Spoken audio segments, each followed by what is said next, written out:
All right, now I like this drum machine, and quite honestly, I like it enough to maybe save it so I can utilize it later for other stuff. And I think one of the big things that would help is if I utilize remote control so I can change some of the parameters to give me more things to play with without diving to the specific devices inside of this. So we saw before, if I click this button here on the left side of the drum machine, this shows the remote controls. And right now, there's really not much going on here. I'd like to create a remote control. And in order to do that, I can go ahead and click up here. And I want to go to the remote controls editor so I can create a new remote control page. Nice. Okay. So I can see here there's device pages. These pages are available for all instances of the device. And then there's a preset page, the pages that are stored in the current preset. I want to store my own preset, and I want a specific page just for the preset I save. So this is what I'm going to create, and I can name this whatever I want.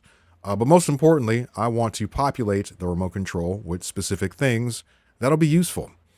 For example, having the filter here is probably something I want to control. So let me click on this. Looks like a little Wi-Fi icon.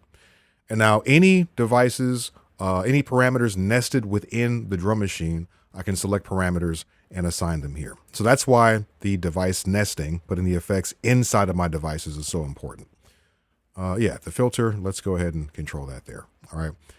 All right, some other things that I might want to map that could be useful. Let me go ahead and go to the kick. And it might be nice to play around with the pattern of the kick and some of the parameters in this ricochet note effect. For example, there is this. As I hover over it, it says ball damping. Ball damping. This ultimately controls the speed.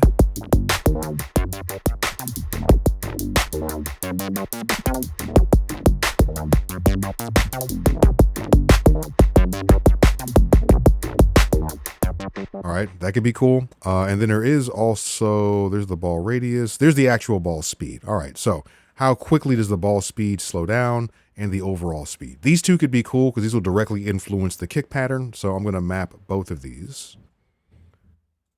There's damping and there's speed. And I can rename these if I need them to be more specific, but this is fine. I think also with quantize, maybe at some points I want to let 30-second notes through. Why not?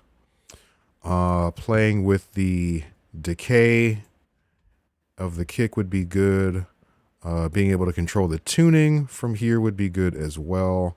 And what else do I have? Don't I have like delay? Here we go. So on the clap, the very last thing that I think I will do is I'm going to map the feedback amount and the sync rate.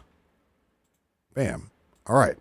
So here are my remote controls for my drum machine, and I think that's pretty cool. All right, so let's go ahead and close this. Okay, nice. I think I'm about ready to save this as a preset. I'm actually going to change the name of this too. Let's go ahead and call this Save Drummer, because I couldn't think of anything better. All right, I want to save this as a preset now. I can right-click. And I can save this either as the default preset every time I load a drum machine. That'd be kind of silly. But I do want to save this as a preset that I can recall. So just like when I saved the curves before, Save Drummer. Created by me, category, they're drums, you know, and I could use tags and whatnot. But again, I just use the creator field because that makes it a lot easier to find stuff that I made. And I'm going to hit OK. And there it is. When I recall it, all my remote controls are there, and then I can simply just control all the necessary things here. Very nice. Before I leave this, I think it's important to also point out, this will probably be easier to appreciate in the mix panel. Let me press tab. You can see that next to my device area, there's also, here it says project, and if I click here, I can create a remote control panel for the entire project, or a remote control panel just for the track. What this allows me to do, so here's track remotes. Let's go ahead and add another page here. I could also use remote controls to control, let's say, the volume of the track, the panning of the track, whether the track is muted or not, the send level.